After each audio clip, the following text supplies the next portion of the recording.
Bom, se você já está gravando, eu vou dizer uma coisa que eu realmente desejo.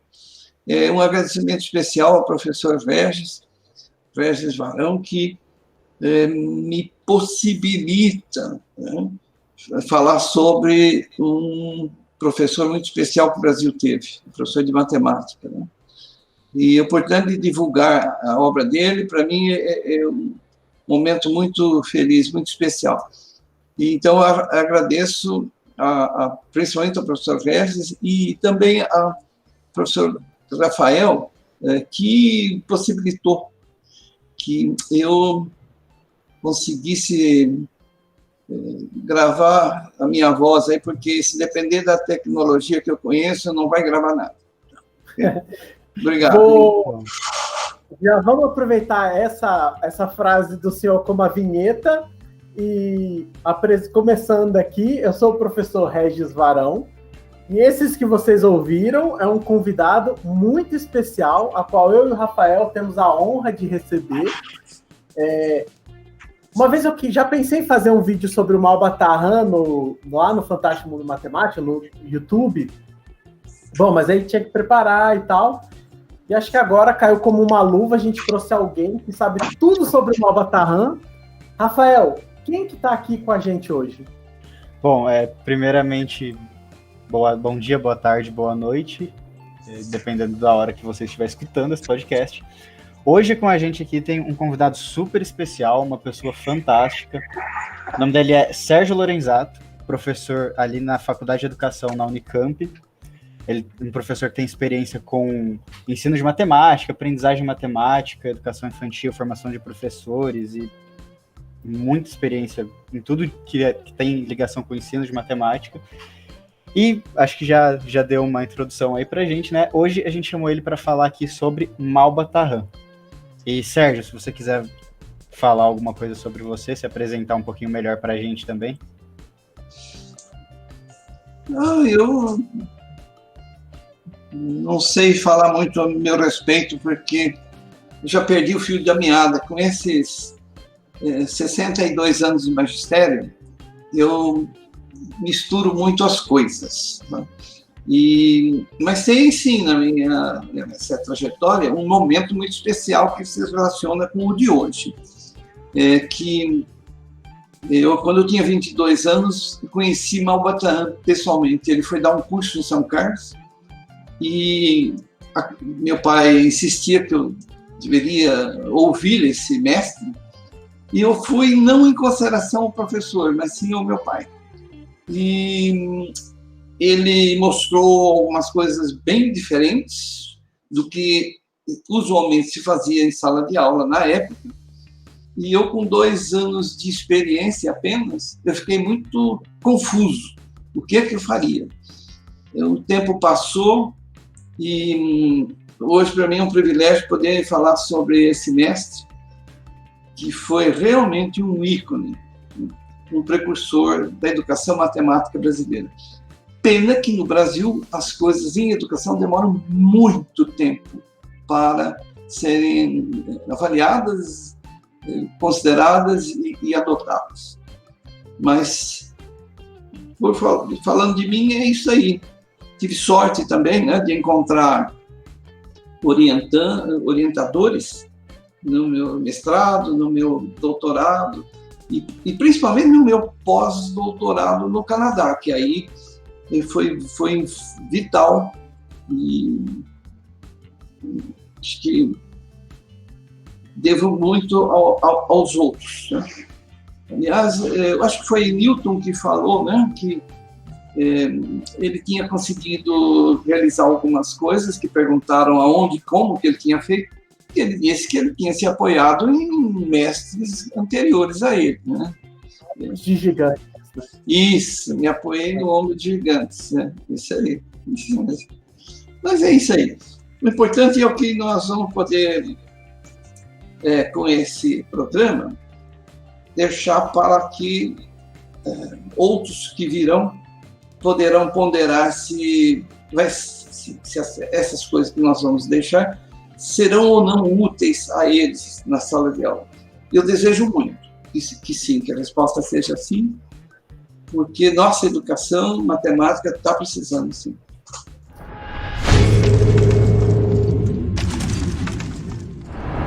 Então, aproveitando em Ombros de Gigantes, uma informação super legal, que o senhor foi aluno do Malba Tahan. E aí, para o pessoal que está nos ouvindo, uma pergunta básica e importante. Quem que foi o Malba Tahan? Onde e quando ele viveu? Ótimo, muito bom. Diria a você, a primeira coisa que me ocorre, porque minha experiência mostra que muita gente faz confusão. Primeiro de tudo, ele foi um brasileiro. Ele nasceu no Rio de Janeiro. Mas ele era um indivíduo tão bem dotado que ele criava muitos pseudônimos. E aí teve um deles que fez muito sucesso, e muitos brasileiros pensam que o Malba Tahan foi um estrangeiro, um árabe, né? Mas nascido no Rio de Janeiro, em 6 de maio, essa data é importante, em 6 de maio. Ele nasceu, embora muito pequeno, ele já foi levado com os pais, né? Os pais levaram ele para Queluz. Queluz é uma cidadezinha pequena, que fica na fronteira entre o estado de São Paulo e o estado do Rio de Janeiro. E nessa cidade ele viveu a infância dele. E ele já na infância se mostrava uma criatura um pouco especial. Ele entrava na sala de aula da mãe dele, que era professora do chamado primário, e queria contar história para os alunos dela. Imagina. Em seguida, ele um pouquinho maior, ele começou a colecionar sapos. Por que sapos? Eu sei que é um animal que não é muito comum, mas era o que ele tinha na beira do rio Paraíba, dentro da cidade, de Queluz, praticamente. A família era pobre, ele tinha 8 irmãos, né?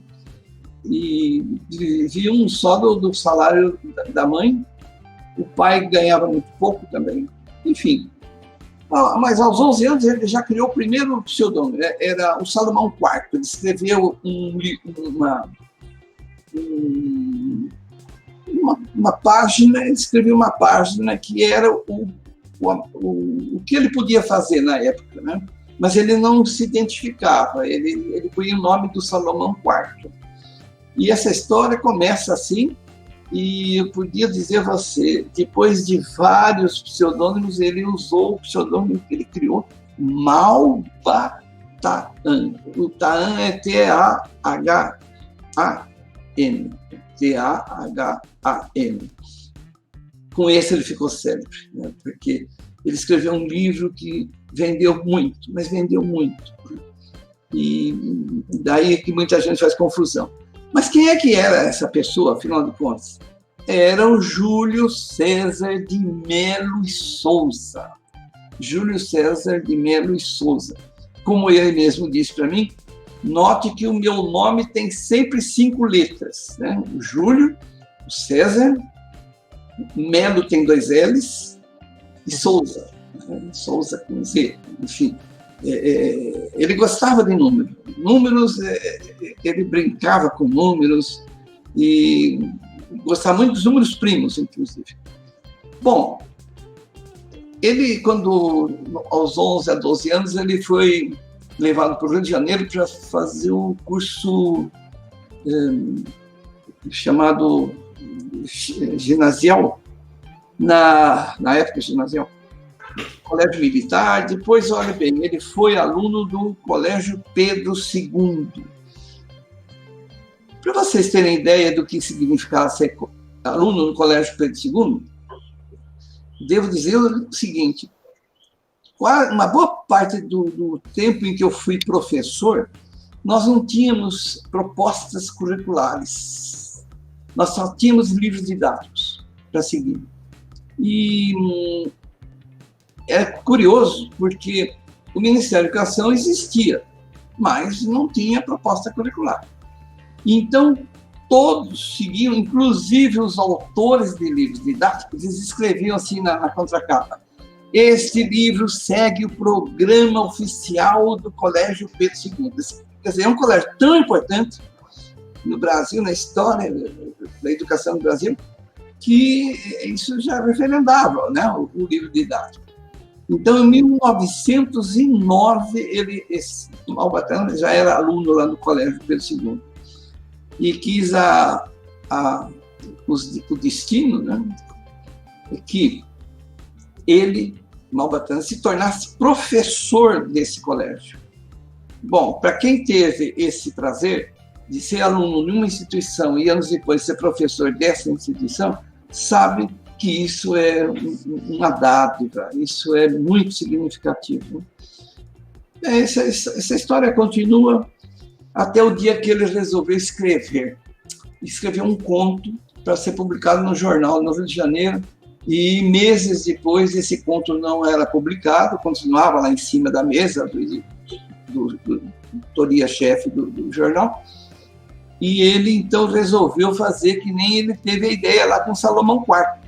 Ele retirou esse artigo de lá e reescreveu o artigo, mudando só o nome do autor, né?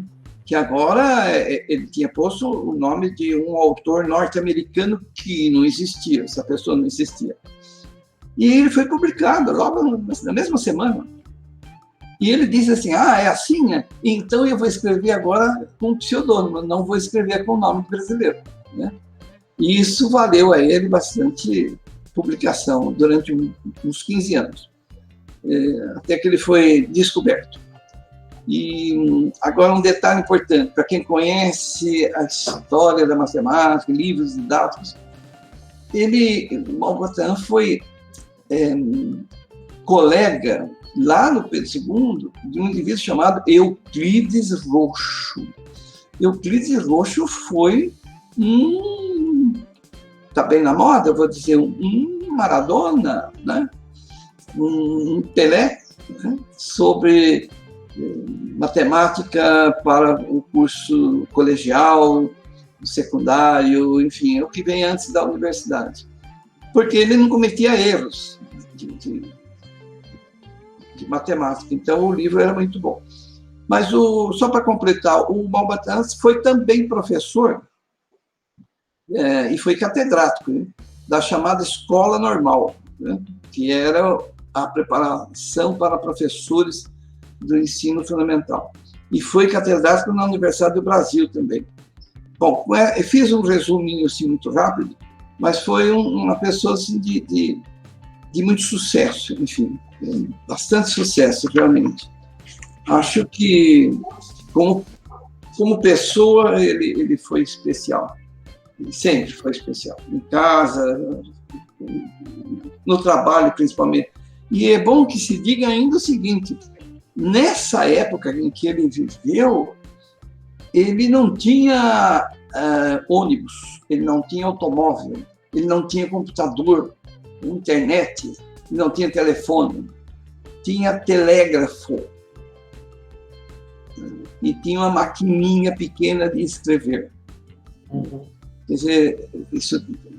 Outra realidade, o pessoal que está ouvindo a gente não tem nem noção do que o senhor está falando. Pois é, mas só que realmente essas condições tornavam tudo mais lento, né?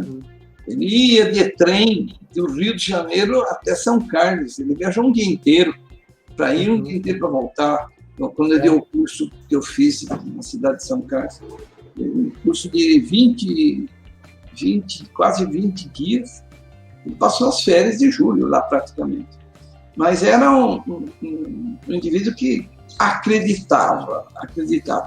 E tem mais uma coisa curiosa, professor Regis. Ele dá a impressão para mim que ele sabia que ele ia se tornar célebre, porque ele guardou todos os convites que ele recebeu, as homenagens que fizeram, o resumo de todos os cursos. Ele registrou tudo isso, ele guardou isso na biblioteca dele. Isso não é comum, né? Isso não é comum. Eu queria fazer uma observação, não sei se talvez o Rafael depois vai fazer uma pergunta. Quando o senhor estava comentando dos pseudônimos dele, eu até vou sugerir o pessoal seguir a página no Facebook do Malba Tahan, que acho que é administrada pela família dele, né?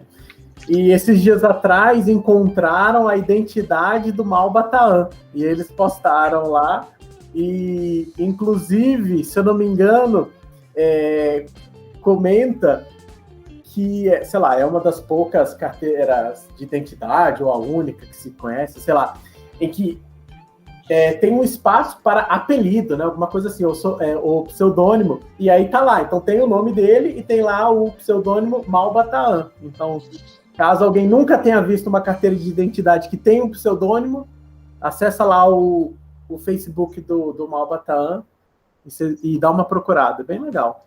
É interessante isso. Primeiro é que ela ficou sumida durante uns 20 anos. Mas agora ela foi reencontrada e o nome dele era apenas o Júlio César Melo Souza, de família.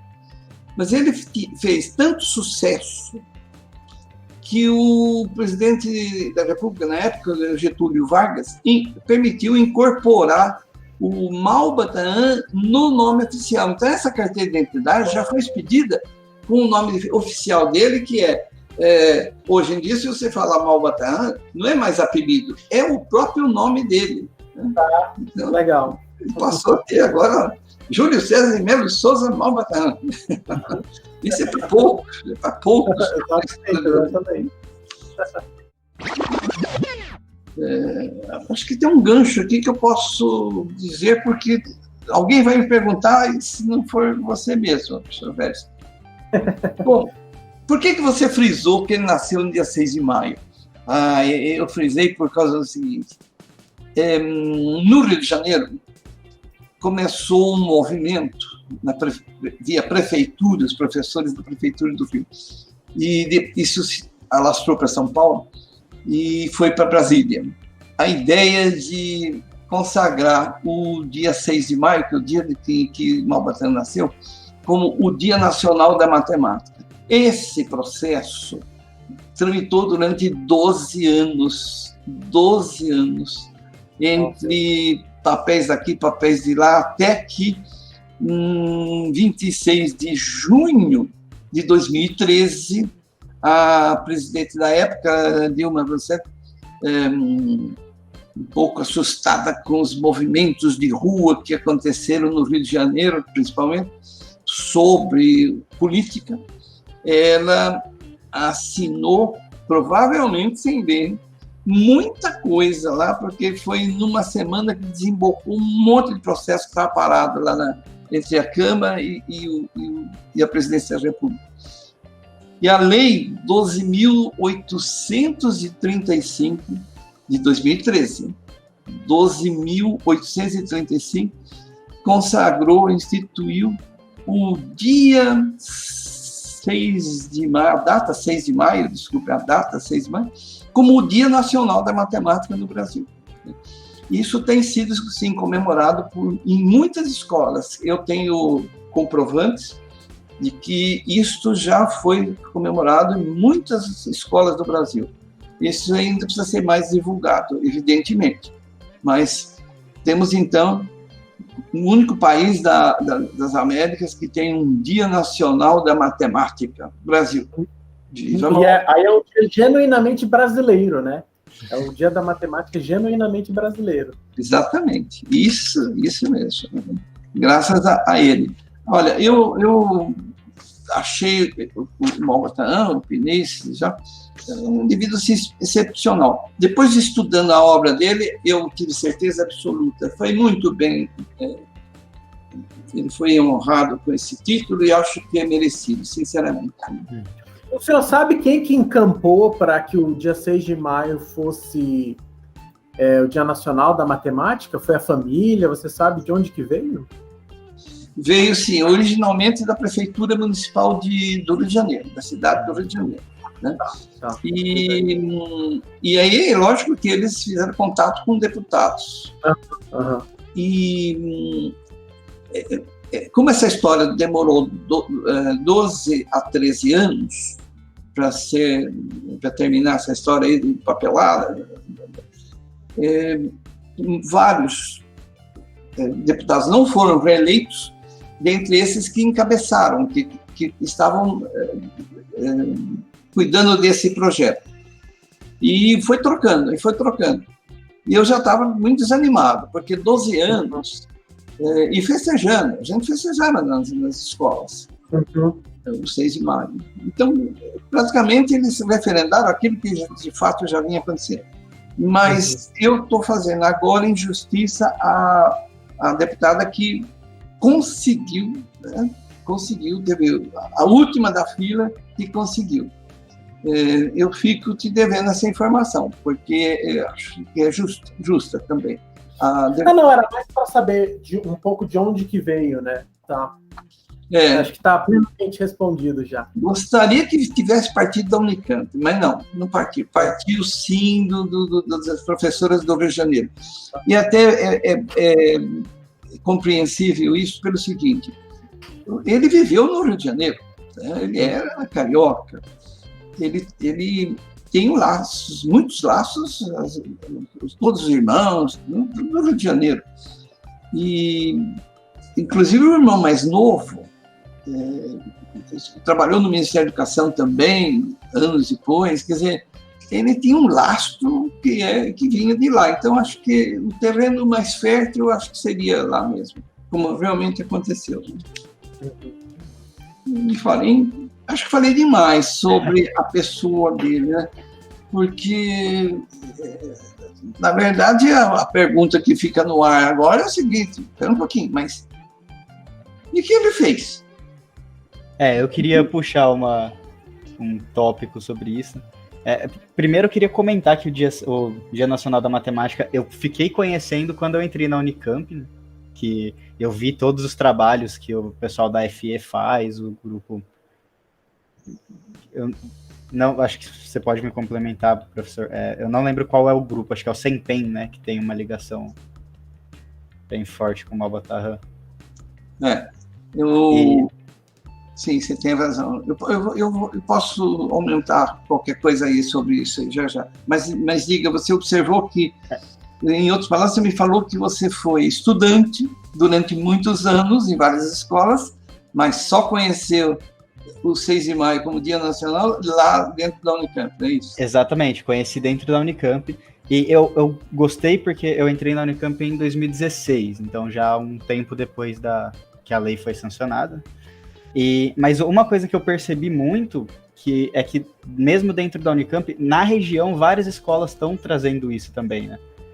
Eu sou aqui de Itatiba e as últimas edições que eu participei mais de perto do Dia Nacional da Matemática na Unicamp, eu vi que as escolas elas estão também se juntando ali, né? Tá tendo atividades com as escolas ali até próximo da Unicamp.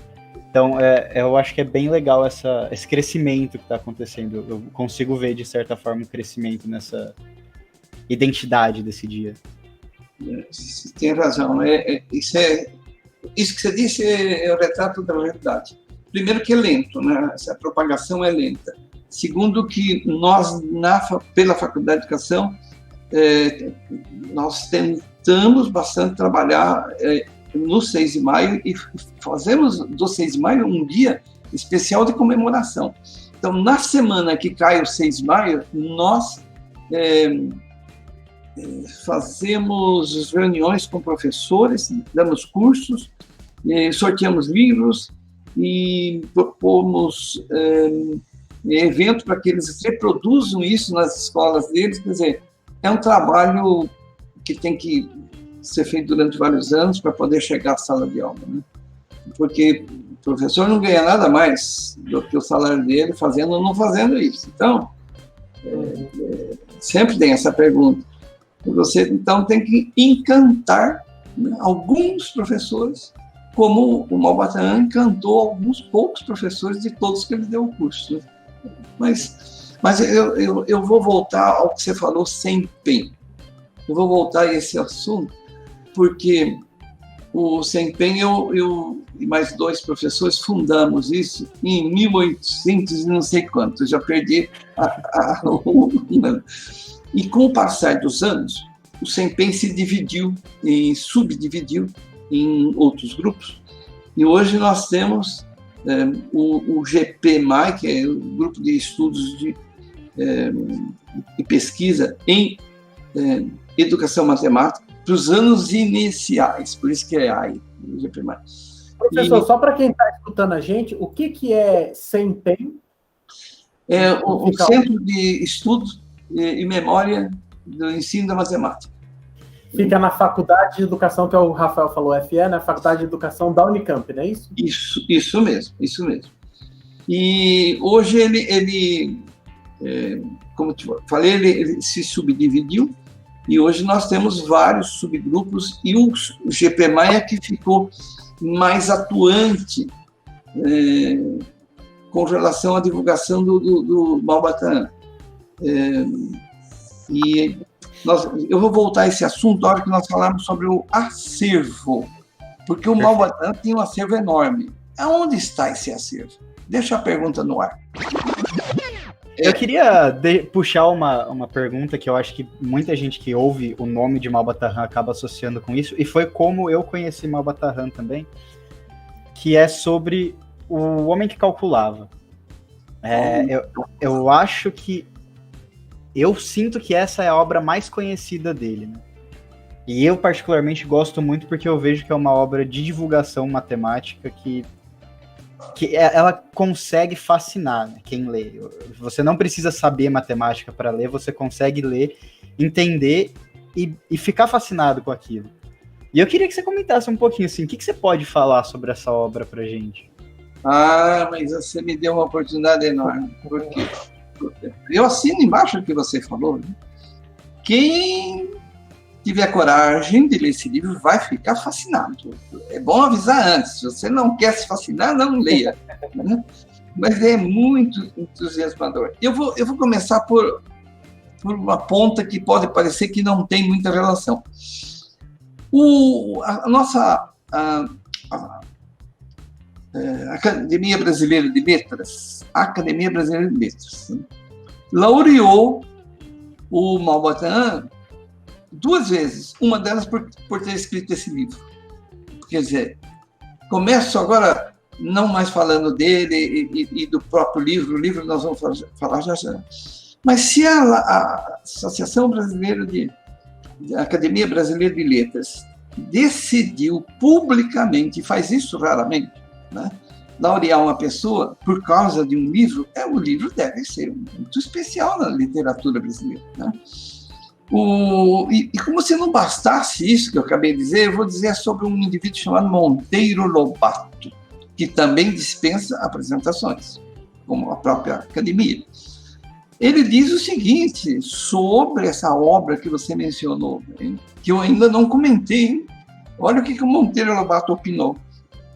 Essa obra, O Homem Calculado, ocupa um lugar de honra entre os livros que eu conservo. É uma obra das mais cultas na história do Brasil. O Homem que Calculava me encantou. Ele não é um Zé qualquer aí que gostou do livro, né? É um senhor chamado Monteiro Lobato. E mais ele diz assim, ela ficará a salvo das vassouradas do tempo. Né? E o tempo já mostrou que é verdade isso. Né? Isso já aconteceu. Bom, mas eu quero agora falar o que é a revistinha chamada Newsweek. A revistinha Newsweek, hein? Que também dispensa a apresentação. Em novembro de 2012, essa revista diz o seguinte: Malba-Tahan é um dos 4 maiores divulgadores da matemática na história da educação. Ao lado de Martin Gardner, Samuel Lloyd, ambos dos Estados Unidos, e de Yakov Perelman, que é da Rússia. Bem, eu poderia ainda diminuir a injustiça, acrescentando aí mais 1 ou 2 ou 3 divulgadores em âmbito internacional, mas o fato é que o homem que calculava fez com que o Maupassant ficasse projetado internacionalmente. E vou falar agora do próprio, O Homem que Calculava, né? O livro, que descreve aventuras do Beremis. Olha quantos nomes, hein? É bom você se precaver, vai se perder, mas o Beremis era um viajante, né, que gostava de fazer cálculos. Então ele via um bando de passarinhos, ele contava o bando. Ele via folhas numa árvore, ele contava as folhas. Por isso que ele se chamava O Homem que Calculava. E esse Beremis viajava em cada lugar que passava, ele tinha história para contar e fazia algumas divisões e algumas trapaças e alguns cálculos de matemática que encantava a todos. Esse livrinho já conseguiu, O Homem Calculava, já conseguiu 92 edições. Eu não precisava ter falado uma palavra, só isso já basta. Qual é o livro que você conhece, sem ser a Bíblia, que tem 92 edições, 20 diferentes países, 17 diferentes línguas? Eu recebi da família uma cópia de cada livro.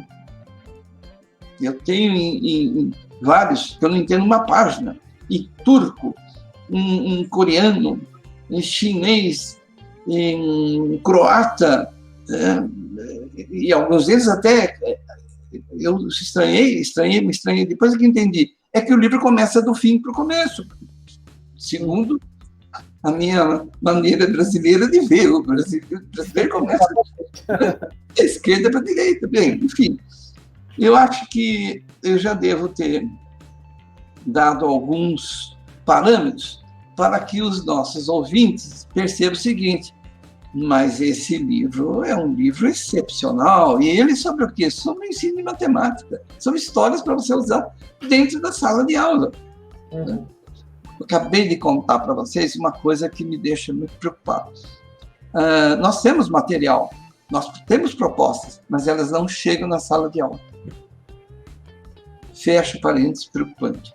E vou fazer justiça a um livro que não é muito conhecido, se esgotou, mas ele é fundamental para um professor de matemática, que é o livro Didática da Matemática, escrito pelo mesmo autor, o Júlio César, o Maupassant.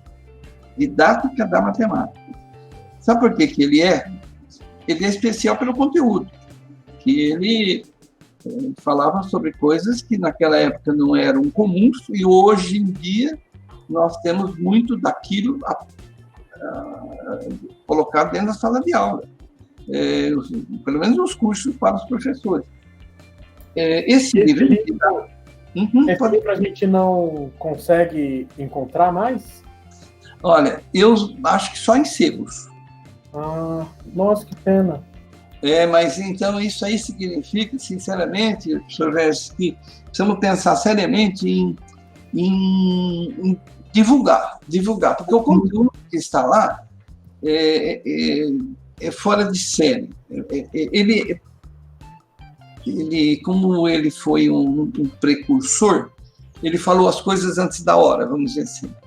Então, demora mais, né, para chegar o tempo das coisas se divulgarem. Mas ele cita, nesse livro, agora estou falando de Didática da Matemática, ele cita 523 diferentes autores.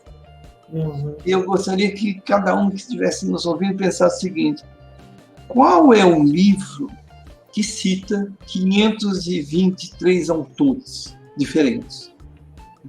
720 notas de rodapé. Olha, com 720 notas de rodapé, você dá um curso. Você faz uma enciclopédia. Porque elas são esclarecedoras de detalhes, enfim. E ele cita nesse livro 278 diferentes obras. Bom, esses números são gigantescos. E eu queria que, com isso, você começasse a desconfiar o seguinte: esse tal de Júlio César era um sujeito exagerado, porque ele já publicou um livrinho lá, o homem calculava, com 92 edições, né, para 20 países. Agora, em seguida, publica o livro Didática da Matemática, com essa enormidade de citações, enfim, ele era mesmo assim insuperável. E eu tenho certeza que estão me perguntando, né, o seguinte: mas me dá um exemplo aí, que história que tem esse livro, O Homem Calculava, que vendeu tanto? Por quê? O que aconteceu? Olha, você se lembra, eu vou falar de uma história bem conhecida, que é bastante popular. Um dia, um juiz de direito me contou essa história, e eu, educadamente, ouvi. Depois eu tive que falar para ele: pois é, essa história está lá no livro e tal. Que é o seguinte: os 3 amigos estavam num local comer, beber alguma coisa, e deram 10. Cada um pagou 10. Ao todo pagaram 30. Aí veio o troco de 5, porque a despesa era 25. Bom, então resolveram dar R$2 de gorjeta e sobraram só 3. Ora, mas então, se sobraram R$3, se espera que cada um dos 3 amigos receba um de troco. Pois é, mas se cada um receber 3, se cada um receber R$1 de troco, os 3 significa que a despesa ficou em 27, com 2 de gorjeta são 29. Como é que sumiu um dinheiro no meio dessa história? Esse é o exemplo do que você pode esperar no resto do livro. É um livro assim, fascinante, que você termina de ler a história e fala: peraí. Aonde foi que me enganaram? Uhum. É o que eu acho que um pouco do que eu comentei, aquele negócio. Você não precisa saber matemática para você parar e falar: o que está acontecendo aqui?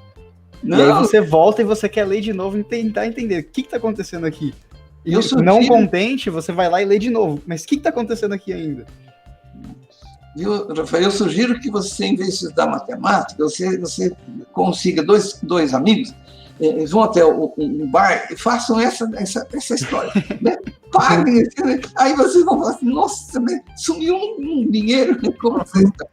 A história muito parecida com essa é a do Berenice, que estava, o homem calculado, que estava viajando e encontrou 3 irmãos discutindo a respeito do que a herança de 35 camelos. Né? Note bem, 35, hein? Para dividir em 3. Mas 35 não é divisível por 3. Por isso que estavam os 3 irmãos discutindo. E aí o Berenice, quando chegou, falou: calma, não vamos resolver isso. Faz o seguinte: eu estou aqui na garupa de um camelo do meu amigo. Né? Então, o meu amigo vai me emprestar esse camelo. Eu vou pôr junto com esses 35, vocês vão ficar com 36. E aí, como o mais velho deve receber metade, você pega os seus 18 e pode partir. Metade de 36 é 18. Pegou os 36 camelos. Quem que pegou? Aquele que ia receber 17 camelos e meio. E a briga era pelo meio. Ninguém quer metade de um camelo. Né? Uhum. Bom, aí o outro irmão tinha que receber 1/3. Mas 1/3 de 35 dá 11 e pouco. E o pouco é que é o problema. Ele falou: não, mas agora tem 36 camelos.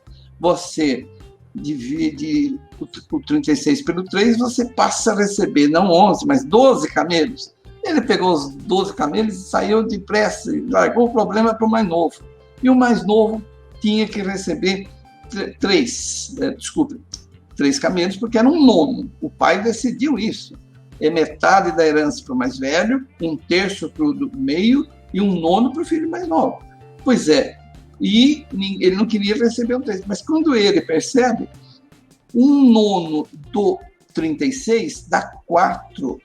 E ele ia receber 3, ele ficou satisfeito. Ele falou: mas que bom, eu estou muito agradecido. Mas espera um pouco. 18 camelos, com 12 camelos, os meus irmãos que já se foram são 30, com mais 4 são 34. Eu falei: então, por isso mesmo que sobraram 2 camelos. Um eu preciso devolver para o meu dono que me dava carona, e o outro é o pagamento pelo trabalho que eu fiz. Bom, então tudo legal. Só que como é que pode acontecer uma coisa dessas, né? Que não dava certo com a divisão com 35, agora ele está pondo um camelo que não é dele e ainda sobra mais camelo. É um livro fora de série, fora de série. Para não falar daquela história do jogo de xadrez, né? Que o rei disse que quem ensinou a ele um jogo muito especial, o rei ficou encantado, porque nesse jogo tinha a história da rainha, do rei, da torre, tinha um jogo de xadrez completo. E ele disse o seguinte: olha, isso aí eu gostei porque o jogo tem rei e rainha. Então faz o seguinte, você escolhe, na primeira casinha do tabuleiro, você põe um grão de trigo, na segunda você põe 4, na outra 8, na outra 16, aí quando chegar na última casa lá, eu reúno tudo e te pago tudo em grãos de trigo. Pois é, aí ele descobriu que essa soma é uma soma impagável, de tão grande que é. E o desfecho você vai ler no livro, você vai ver como é que o homem incalculável resolveu o problema da dívida impagável, que o rei estava preocupadíssimo porque ele tinha dado a palavra dele.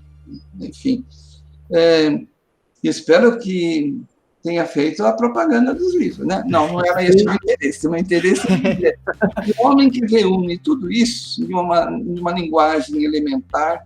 Eu acho que ele é realmente uma pessoa fora de série, fora do normal, completamente fora.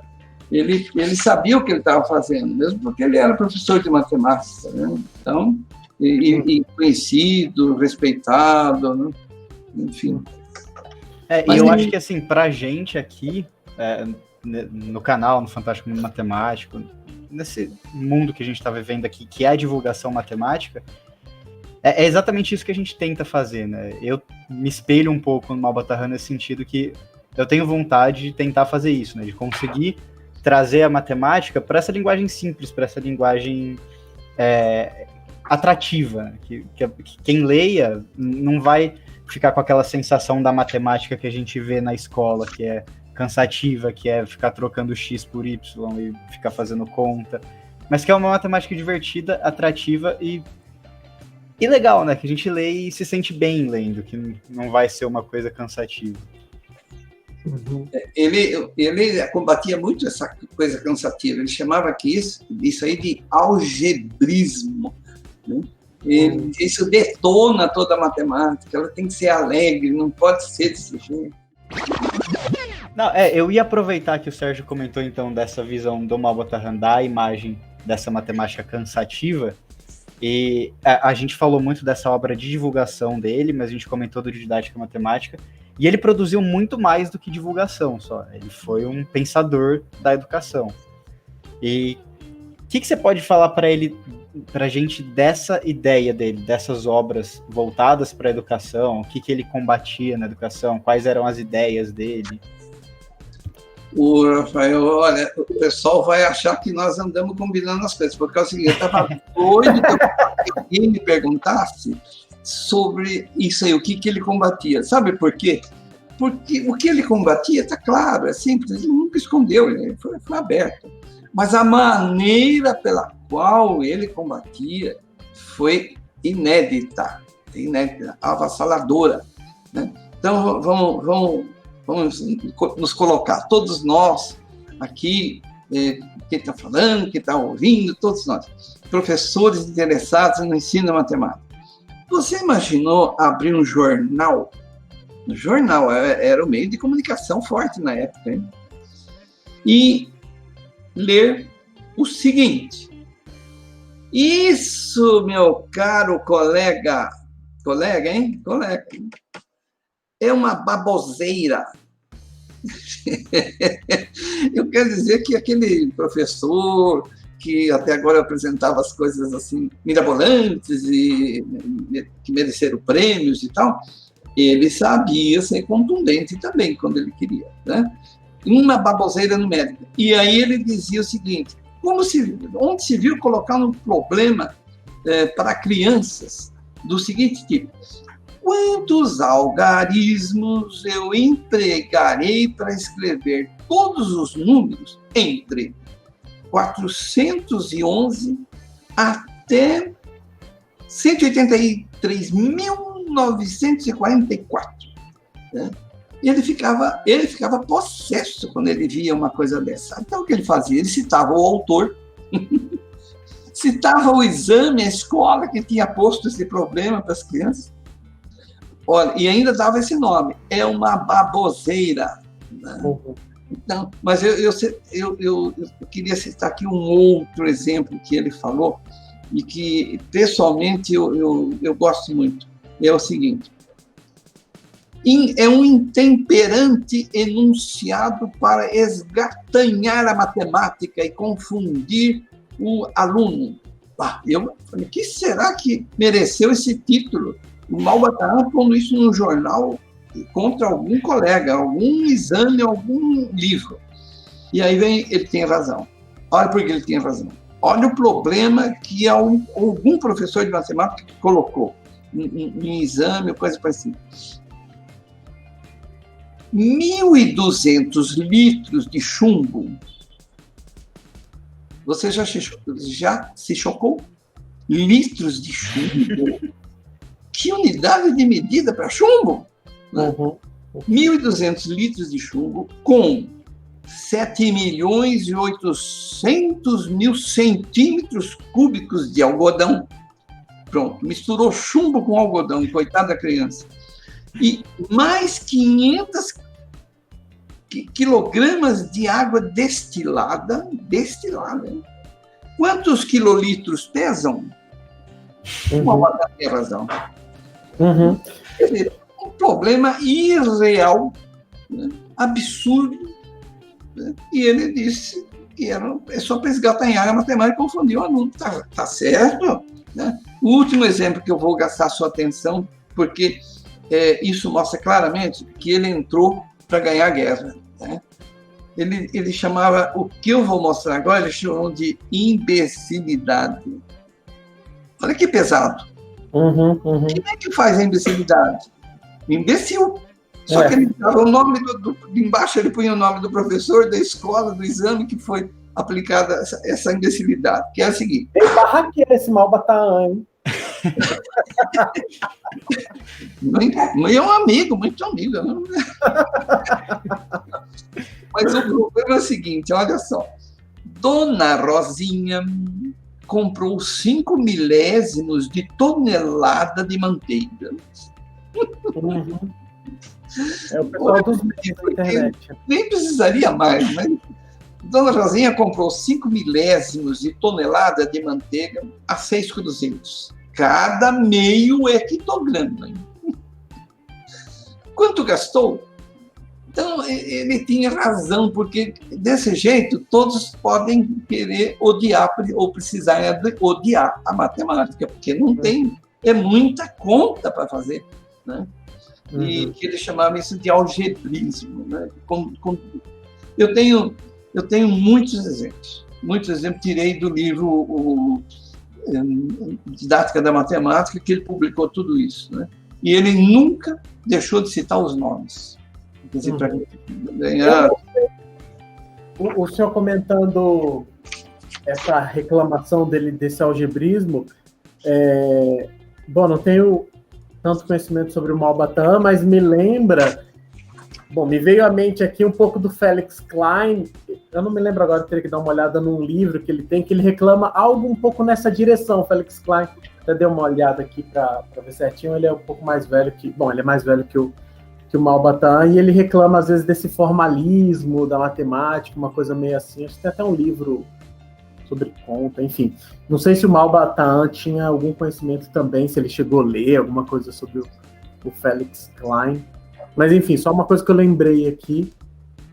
E provavelmente, eu diria até essas colocações que foram pontuadas continuam acontecendo hoje, né? Infelizmente, hein, senhor Regis, infelizmente, como que as mudanças necessárias para a educação são lentas no Brasil. Né? E o Malbatã tinha feito uma lista das coisas que os professores precisavam pensar em tirar, não mais pôr na sala de aula. Né? Nessa lista, ele dizia o seguinte: para que cálculo com radicais?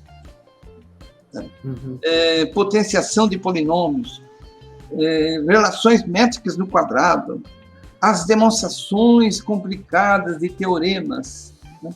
Para que decorar a regra para extrair raiz quadrada, regra para extrair raiz cúbica, regra de número e de polinômio? Por que a prova dos 9 se ela falha às vezes? E por que colocar divisibilidade por 7, por 13, por 17, por 23 e 91? Ele era um perigo, né? Porque ele não tinha medida, ele falava mesmo o que pensava. Mas olha... não, desculpa, diga. Não, fica à vontade. Não, eu achei maravilhosas essas colocações, essas reclamações do Malbatã que o senhor trouxe de para que vai ficar decorando isso, aquilo, para calcular não sei o que lá. Veja, na época dele, a gente não tinha o computador como a gente tem hoje, né? Hoje em dia, os alunos vêm fazer cálculo aqui na universidade, todo mundo faz as coisinhas, põe aqui no celular, faz integral de não sei o que, faz derivada. Então, todas essas reclamações que o senhor estava comentando aí, elas, se a gente for, inclusive, olhar à luz de do que a gente tem hoje em dia, realmente elas são irrelevantes, né? Ficar decorando umas coisinhas para continha, de não sei o quê. Gente, você vai aqui, tem tudo na palma da mão, isso. O que é importante não está aí, né? E aí isso é interessante fazer, dado que ele está falando isso numa época, você vê que é bem mais polêmico, né? Hoje em dia, talvez, ainda é polêmico falar hoje em dia de uma certa maneira, ainda pode ser meio polêmico, mas à luz do acesso que a gente tem, né, ao computador e fazer um monte de conta super... Conta não é mais problema pra gente, né? Assim, isso é um problema do computador, isso é besteira, digamos. Calculador. Exato. Eu queria trazer um outro tema aqui, bem legal, que é o seguinte. Ficou claro que o Malbatã produziu bastante coisa. O Homem que Calculava, também aproveitando, podemos dizer que é um clássico brasileiro. Então, todo mundo que estiver ouvindo a gente, O Homem que Calculava é um clássico. Ou seja, vai ficar aí... O que é um clássico? É um livro que independe do tempo, tá certo? Vai ficar aí, provou, como quando o senhor estava falando, acho que citando na Monteiro Lobato. Resumindo, eu diria que o que o Monteiro Lobato estaria dizendo é o seguinte: temos aqui um clássico, né? Isso vai permanecer. E aí, assim, nós temos, nós como Unicamp, né? Na Faculdade de Educação, ela tem um acervo do Malbatã, é isso? Gostaria que o senhor contasse para a gente o que se tem lá na Faculdade de Educação do Malbatã. Eu vou contar, sim. Isso uma conquista especialíssima, né? Que, por enquanto, ainda não dão o devido valor no Brasil. Mas eu acho que a história vai mostrar que foi um evento, uma conquista especial da Unicamp. Agora, se vocês me permitirem, eu vou, antes de contar sobre o acervo, eu queria fazer a contrapartida do que eu acabei de contar, que eu contei sobre o que o Malbatã combatia, né? Eu queria contar agora o que ele sugeria que a gente pudesse pôr no lugar disso que ele combatia. Maravilhoso. Perfeito. Só para poder dar ordem a quem estiver ouvindo, talvez isso seja importante também. O que eu vou contar para vocês, eu tenho o número das páginas do livro que eu tirei. Quer dizer, não tem nenhuma frase minha que eu ouvi falar, que eu acho interessante. Não, é tudo escrito pelo Malbatã. Ele disse o seguinte, no livro, por exemplo, O Homem que Calculava. Desculpe, não é nesse livro. É no Didática da Matemática, onde ele combatia o que ele tinha encontrado, e ele propunha o seguinte: propicie que o aluno redescubra a matemática. volume 1, página 239. Né? Conceba o erro como algo positivo, normal do processo de aprendizagem, página 248. Né?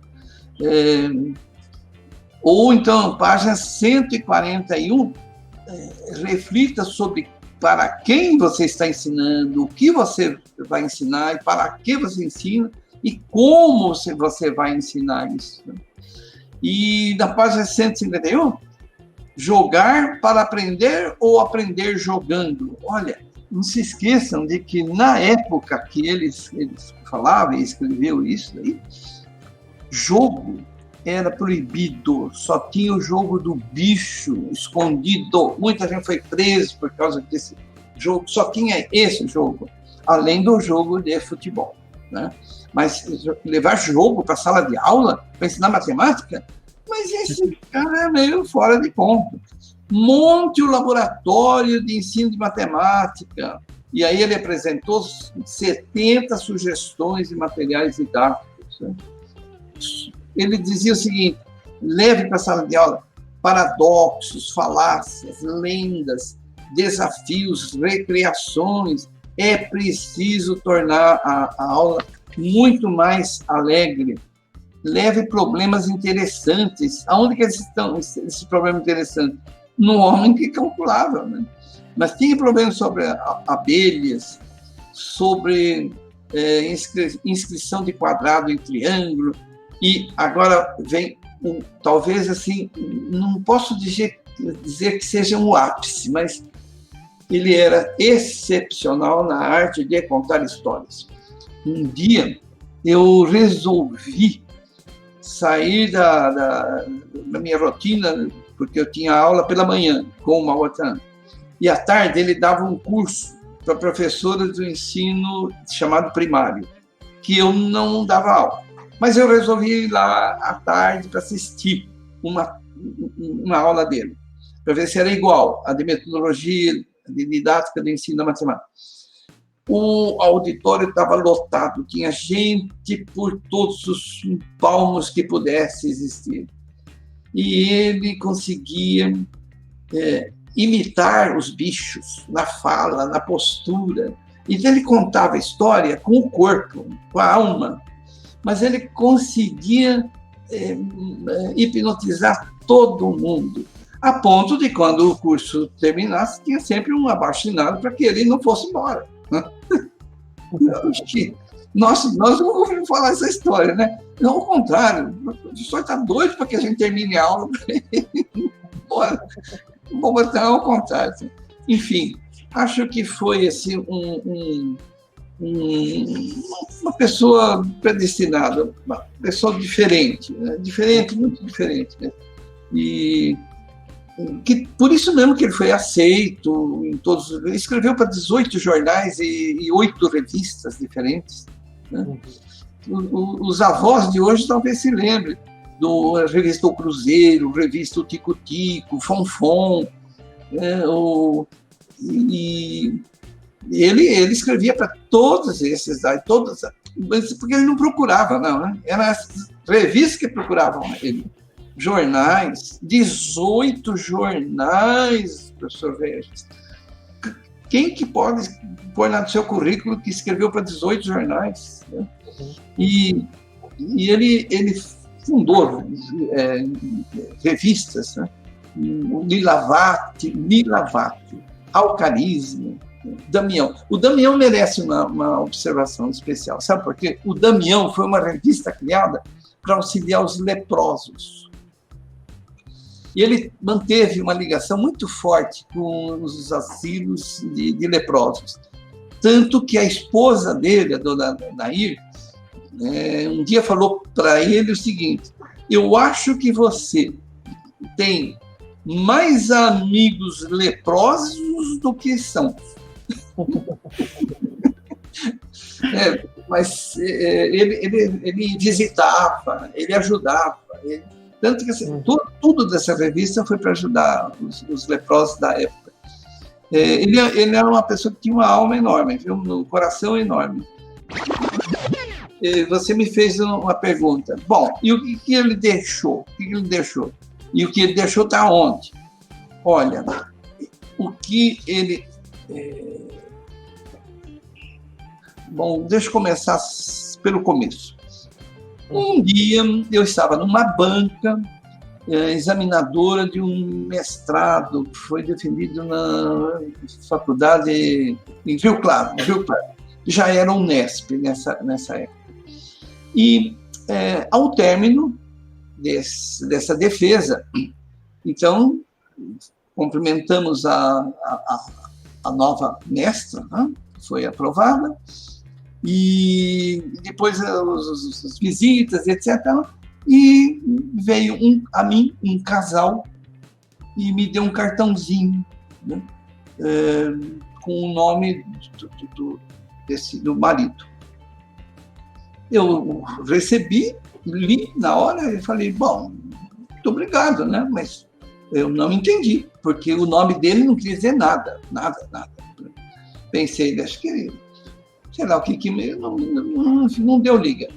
Mas a menina que estava do lado, né, que é a filha deste, que deu o cartão, me disse, eu sou neta do Malbataan. Na hora, Rafael, eu fiquei pensando, o que eu falei do Malbataan? Porque a não é tirar satisfação, né? Bom, para encurtar essa história, surgiu daí uma amizade entre eu e a família. Eles me mandaram cópia de todas as obras dele que eu não tinha. Porque eu sempre fui um rato de acervos, para poder preciso ter as obras dele. E teve muita obra que já estava assim, bem, não mais, nem sebo não tinha. Mas a família tinha o original. E eles tomaram a verdade, cuidado, e me fizeram esse presente. O Correio me entregou, no tempo que o Correio funcionava, uma caixa cheia de livros em xerox e outros livros originais. Daí surgiu a ideia um dia de que o acervo que estava em exposição na cidade de Queluz não estava sendo bem cuidado pela prefeitura. E inclusive tinha goteiras, não tinha controle sobre os visitantes, enfim. Foi na época que sumiu a carteira de identidade. E aí a neta, que sempre foi muito decidida, ela encostou um dia a caminhonete dela lá e retirou o material. Olha que... Eu acho estranho isso, mas foi assim que aconteceu. Bom... E aí surgiu um problema, né? Onde vai pôr o acervo, porque o acervo não cabe geralmente dentro de um apartamento, né? E então eu sugeri que fosse depositado numa universidade. O mais natural seria no Rio de Janeiro. Mas receber acervo não é para qualquer universidade, não é porque ela está perto. Ela tem que ter alguma afinidade, tem que ter argumentos para dizer por quê. Claro. Eu fiz isso com relação ao Unicamp, ajudado pelo diretor da faculdade da época, o Sr. Jorge. Enfim, o acervo chegou, 8 grandes caixas, 20 mil documentos. Nossa. Ninguém guarda documentos sobre a própria trajetória. Então, tem todos os convites que ele recebeu, telegramas. Telegrama é uma coisa que muita gente está nos ouvindo não sabe o que é. Eu não sei o que é direito. Eu sei o que é, mas eu nunca vi um telegrama na minha vida. Do e-mail. Exatamente, eu nunca mandei também. Tinha um rapaz de motocicleta que batia na porta da sua casa, ele dizia, assina aqui. Se assinava, ele entregava um papel dobrado, 4, 5 dobras, se abria e estava lá escrito assim, em linguagem telegráfica, assim, professor Rafael, o acervo vai chegar dia tal, ponto. Era assim, bem curtinho, porque cada letra tinha que ser passada por um código Morse, pelos fios. Como hoje tem fio de eletricidade, lá tinha fio por telégrafo. E não era qualquer cidade que tinha, enfim, 1000 dificuldades. Mas chegou, o pacote chegou aqui, e o centro de memória da faculdade se tornou muito rico por causa disso. E para você ter ideia do que estou falando, esse material todo já foi analisado e ele se compõe de 10 diferentes seções. Documentos originais, fotos do Malbatã, de todos os tipos, inclusive ele imitando o urso nas histórias que ele está contando, tá? Objetos, né? Eu fui agraciada com 2 objetos pertencentes ao Malbatã pela família dele. Um tinteiro que na época era de molhar a caneta, a pena, né, dentro e que tem do lado um homem calculava, um turbante, todo rezando o livro, muito bonito, sinceramente. E é tudo guardadíssimo, assim, a 7 chaves, sabe? Porque são uma caixa com pertences do Malbatã, uma caixa bem geométrica, toda cheia de figuras na frente. Bom, resumo das conferências que o Malbatã, inúmeras, não se sabe quantas, não se sabe, não se tem ideia, porque são tantas, mas tantas. E outra coisa, ele era convidado para dar um curso, e aí ele perguntava, na cidade que ele tinha chegado para dar o curso, ele perguntava, à noite, o que se faz aqui? Então reúne o pessoal lá que eu vou fazer uma palestra, uma conferência à noite. Né? Quer dizer, tinha gasto para trabalhar 3 períodos por dia. E com isso ele produziu muito mais do que ele mesmo esperava. Né? Ele fez inúmeras viagens dentro do Brasil. Fora do Brasil, ele foi só para Uruguai e Argentina, rapidamente, 2 vezes. Tem foto disso. Agora, recortes de jornais tem bastante.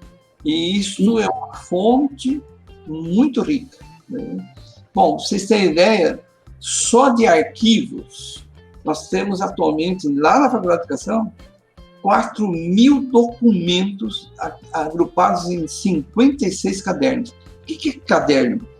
Cada viagem que ele fazia, ele punha num caderno. Então, ele anotava tudo que acontecia durante...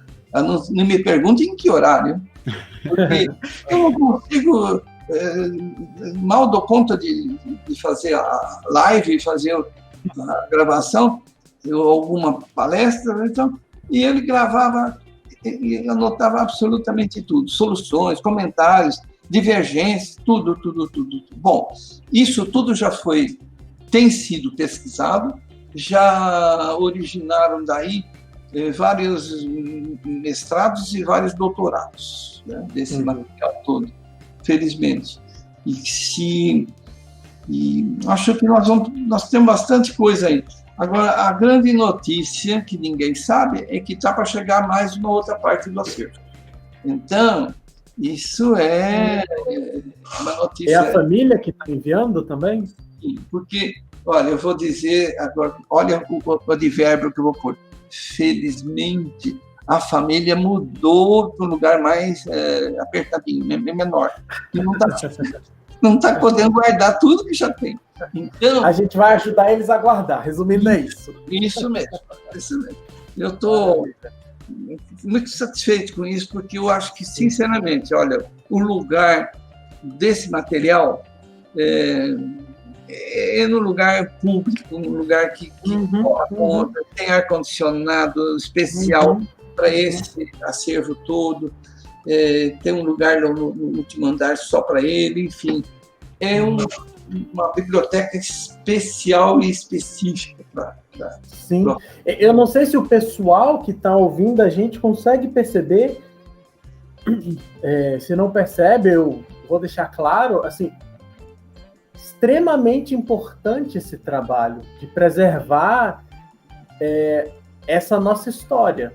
E até parabenizo a Faculdade de Educação da Unicamp, em particular, parabenizo o professor Lorenzato por trabalhar em cima do acervo, ajudar a preservar o acervo.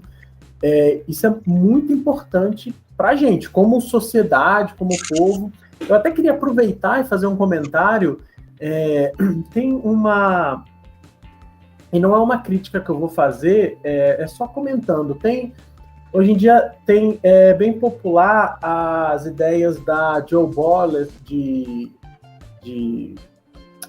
sei lá, mindset, mentalidades matemáticas e tal. O pessoal frisa muito assim, a importância do erro, você tem que aprender com erros, etc. É bem legal, acho que vale a pena, inclusive, ler o livro. Se vocês forem ver nas bibliotecas, chama Mindset, alguma coisa assim, é bem legal de ler. Mas eu queria aproveitar e frisar assim, a gente pode também, inclusive, resgatar coisas daqui. Eu me lembro mais cedo agora, quando o professor Lorenzato estava comentando aí do livro Didática Matemática do Malbatã e o que ele estava criticando e sugerindo. Eu me lembro, inclusive, uma das coisas, acho que o senhor mencionou alguma coisa relativa ao erro e tal. E é bem interessante que era quase como se me parecia muito assim, as ideias que hoje em dia, por alguma razão, ficou bem na voga e tá bem popular. Por isso que eu disse assim, não é uma crítica, é só um comentário para dizer assim, talvez a gente possa resgatar alguma dessas coisas que a gente até tem pegado emprestado de fora, com algum olhar de dentro, né? É claro que também é papel nosso, aí o nosso, vou, por exemplo, colocar do ponto de vista das pessoas que trabalham com educação, ajudar a digerir o conteúdo e também contribuir para que ele possa ser levado, né? Mas só deixo, então, essa reflexão para, por exemplo, os educadores que nos escutam, para dizer assim, talvez Malbatã seja um lugar legal da gente também agora começar a olhar, sabe? E aprender, ver o que ele tem para ensinar para a gente sobre educação. Se a gente quiser saber mais, saber mais do Malbatã, saber os trabalhos em cima que foram feitos, tem como o que a gente poderia fazer? Eu vou só dar uma modificada na sua pergunta, Regis. Acho que fica interessante a gente perguntar, talvez, não só se eu quero saber mais, mas se eu quero começar a estudar Malbatã, a conhecer Malbatã. Onde que eu olho? Onde que eu procuro? Onde que eu tenho contato com isso? Ok. Essa pergunta eu tenho recebido, sim. Acho que não é só um interesse seu, viu, Rafael? Eu diria o seguinte, olha, a Sociedade Brasileira de Educação Matemática, a SBEM, ela faz parte da história do Dia Nacional da Matemática, do acervo, enfim. É um site interessante para você começar. Um outro site interessante é o site oficial da família do Malbatã, né? Que é simples, www.malbatã, uma palavra só, malbatã.com.br. Né? Uhum. Você vai encontrar o registro oficial de tudo, afinal de contas. Inclusive, eles têm nos prestigiado muito, mas muito mesmo. E quando a gente faz aqui comemoração da Semana Nacional da Matemática, do Dia Nacional da Matemática, a exposição sobre obras de Malbatã, nós temos tentado 6 anos consecutivos, exceto este. Nós fizemos, sim, exposições sobre a história de Malbatã e materiais dele, livros dele. Nós expusemos todos os livros que nós dispomos, que nós recebemos, inclusive os meus, do meu acervo particular. Isso tudo está registrado por nós e no site oficial eles dão guarida, eles abriram lá uma seção onde tem tudo isso que já é um produto não diretamente provindo do Maubataan, mas de uma universidade que tenta colaborar e divulgar isso, né? A revista que se chama Revista de História da Educação Matemática. Revista da História da Educação Matemática. É do professor, coordenado pelo professor Wagner Valente. A sigla é ISTEMAT.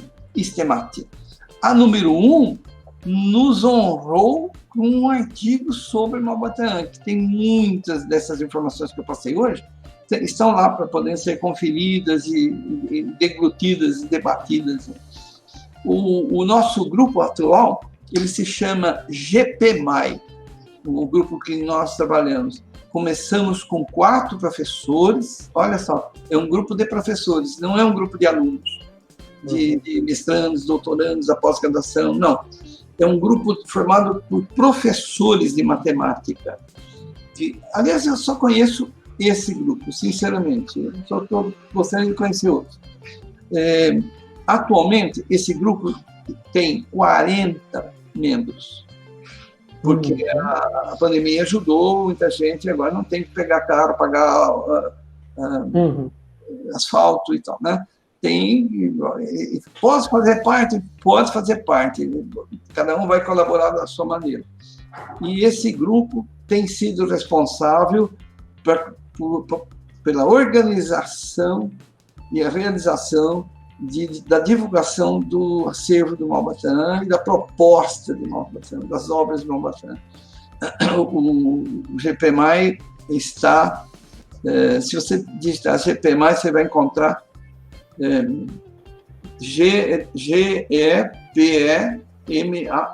GPMAI. Depois a gente vai compilar todos esses links e divulgar para o pessoal. Ótimo. Isso vai estar tudo na descrição do episódio. Sabe por que isso é importante? Eu acho interessante, sinceramente. Por o seguinte,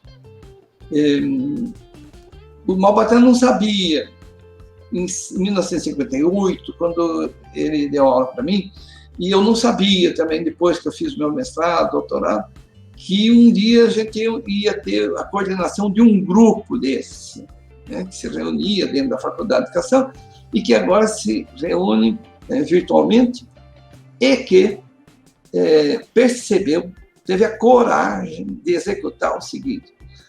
Nós, até março, antes da pandemia, nós estávamos reunidos lá no SEMPEM, na sala do SEMPEM, na Faculdade de Educação, para aumentar o nosso conhecimento matemático. De março em diante, nós ficamos meio perdidos. E agora, em dezembro, nós já estamos oferecendo, né, oficinas para os professores desse Brasil todo. E no 3 países já tiveram professores que se inscreveram para fazer parte dessas oficinas. Nós estamos surpresos com isso, sinceramente. E nós recebemos cerca de 800 inscrições. Olha aí, bastante, viu? Mas eu não sei nem ainda avaliar o que significa isso, porque, primeiro que foi surpresa, sinceramente. Nós estamos oferecendo o que a gente tem. Mas para quem? Para os nossos colegas. Né? Mas, assim, agora o mundo está diferente. Né? Os nossos colegas são... Você não consegue dizer quantos são, de onde são. E, ainda mais que é gratuito, né? As oficinas são gratuitas e ainda nós vamos pedir certificado, desde que cumpra as regras do jogo, lá, né? Horas, etc., trabalho, retorno, tudo. Mas, de qualquer maneira, eu acho que tem assim, várias maneiras de encontrar como aprofundar os estudos. E aprofundar tem que começar pelo começo, hein? Bem que você colocou. Quem foi, o que ele não concordava e o que ele propunha no lugar. E concentre sua energia no seguinte, o que ele propunha. Aí você vai ficar entusiasmado e, ao mesmo tempo, decepcionado. Vou dizer por quê. Porque, pelo seguinte, como bom brasileiro e como jovem, você vai se perguntar o seguinte: quando foi que ele dizia, e depois, quando que ele passou a escrever, deu uns 10 anos de diferença. Ele começou a dizer essas coisas em 1945, 50. Em 1960, ele começou a publicar essas coisas que eu mencionei aqui hoje. E, bom, em 97, 47 anos depois, hein? De 1950 para 97, um tal de PCN, sabe o que é o PCN? Que é Proposta Curricular Nacional, do Ministério de Educação de um país, publicou as coisas que ele tinha recomendado. Há 47 anos ele publicou. Excelente. Esse dado é estarrecedor. Porque é o seguinte: se você abrir hoje a BNCC e comparar com o PCN, você vai ver que muitas coisas se conservaram. Utilize jogos dentro da sala de aula. Que jogos? Como jogos? Material didático manipulável, leve histórias. Isso com relação à metodologia de ensino. Agora eu quero falar de currículo. Introdução à estatística. Introdução dos conceitos básicos de probabilidade, de cálculo mental. Isso está na proposta que veio dos Estados Unidos e que, depois que isto chegou, né, dos Estados Unidos, aí que o PCN adotou e divulgou. E de lá a gente tem o cálculo estimativo, a redescoberta, o erro é positivo, requer divertimentos, enfim. Eu digo com pesar e com alegria ao mesmo tempo, né? Por isso que eu falei para você que vai decepcionar e confortar ao mesmo tempo. Não é possível que a gente demore meio século para analisar o que um brasileiro em português escreveu. E só divulgou depois que o americano mandou a mudança que eles fizeram lá nos Estados Unidos para cá. Né? Enfim. Mas eu contando a história, né? Eu evitei de dar meus palpites, mas a história é essa. E nós temos muita coisa ainda para fazer. Muita coisa. Sim. Mas uma pergunta você citou que, por exemplo, ele escreveu para um monte de jornal, ele produziu bastante coisa, teve bastante viagem, fez muitas viagens, palestras. A gente pode dizer, sempre muito relativo isso, mas que ele teve reconhecimento em vida? Com relação à alegria e a aceitação, a recepção, as homenagens, até condecorações, ele recebeu, sim, das cidades, dos prefeitos, do Rotary Club. Ele foi declarado um homenageado. Tá. Agora, o que eu esperava é que ele fosse reconhecido, na época, por ter trazido uma mensagem diferente. E essa não aconteceu, eu vivenciei, aconteceu na época, baseada em pessoas que estavam em condições de reproduzir parte do que eles recomendavam, porque também não era fácil diante do brilhantismo dele. Então. Mas, na geração seguinte, isso não se divulgou, isso se apagou. Então, hoje, se você tiver diante de professores de matemática, nem estou falando de educadores, de modo geral, não, professores de matemática, e perguntar sobre o que o livro O Homem Calculava, o Didática da Matemática, o próprio autor chamado Malvataana, a maioria, isso eu garanto para você, antes da pandemia, em sala de aula, com inúmeras palestras, inclusive dentro da Unicamp, quando nós fazíamos eventos que atraíam 300, 800 professores de matemática vindo do Brasil todo, perguntava quem é pessoa não sabe responder. Não sabe. Quem foi? Algum estrangeiro com esse nome. Então, tem duas coisas que eu lamento muito. Uma é que o que ele ensinou se diluiu, né? Mas querem sim colocar jogos na sala de aula. Isso aí é bem aceito. Mas não sabe que foi ele que propôs e defendeu isso, numa época que isso era uma calamidade. Dizer isso é um absurdo, né? E falar sobre descoberta, enfim, o professor acha que sim, mas ele não sabe fazer.